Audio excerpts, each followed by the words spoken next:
35 বছর পরে 35 বছরের অপেক্ষা কিন্তু সুদীর্ঘ অপেক্ষা, এটা কিন্তু যেনতেন অপেক্ষা না। এই অপেক্ষার পরে আজকে নির্বাচন হচ্ছে, তাও আবার 4 বার নির্বাচন পেছানোর ফলে।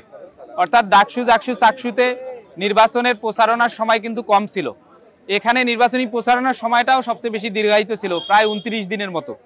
তো আমরা যারা প্রার্থী এবং যারা ভোটার তারা প্রচারণা চালিয়েছি।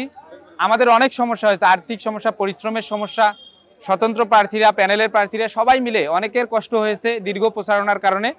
কিন্তু ভোটাররা, প্রার্থীরা, আমরা শিক্ষার্থীরা এটা উপভোগ করেছি। আমরা চাই নির্বাচনটা সুন্দরভাবে হোক। অবশেষে আজকে সেই মাহেন্দ্রক্ষণ চলে এসেছে। আমি একটু আগেই ভোট দিলাম, আলহামদুলিল্লাহ নির্বাচনী পরিবেশ এখন পর্যন্ত সুষ্ঠু মনে হচ্ছে এবং শিক্ষার্থীরা উৎসবমুখর পরিবেশে ভোট দিচ্ছে। একটু সময় গড়ালে আরও শিক্ষার্থীদের উপস্থিতি বাড়বে বলে আমরা মনে করি।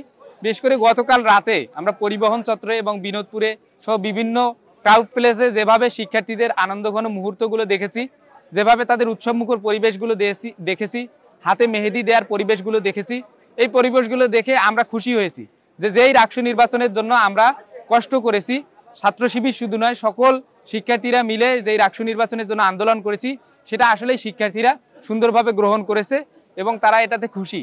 আলহামদুলিল্লাহ আমাদের আশা করি ভোট কাস্টিং অনেক বেশি হবে এবং এই নির্বাচন কমিশনের জাজমেন্ট আমরা এখনই দিতে চাই না।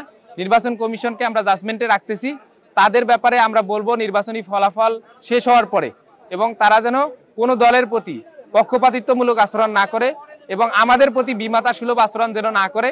বিভিন্ন দল মতের লোক নির্বাচন কমিশনে আছে, বিভিন্ন দল মতের শিক্ষকেরা প্রশাসনে আছে, তারা যেন দলমতের ঊর্ধ্বে এসে শিক্ষার্থীদের জন্য কাজ করে এবং আমাদের প্রতি কোনো রকম বিমাতা সুলভ আচরণ যেন করা না হয়। আমরা আশা করি নির্বাচন কমিশন সুষ্ঠু ও নিরপেক্ষভাবে ভোট গ্রহণের ক্ষেত্রে এবং ভোটের ফলাফল দেওয়ার ক্ষেত্রে ভূমিকা রাখবে। 35 বছরের সুদীর্ঘ অপেক্ষার পর যে নির্বাচন আসতেছে, সেই নির্বাচন যেন কোনোভাবেই কালিমা যুক্ত না হয়। আল্লাহ তাআলা আমাদের নির্বাচিত করলে, আল্লাহ তাআলার রহমতে আমরা শিক্ষার্থীদের ম্যান্ডেটে নির্বাচিত হলে আমরা আমাদের ইশতেহার সম্পূর্ণ বাস্তবায়নের জন্য শতভাগ অগ্রগামী থাকবো ইনশাআল্লাহ।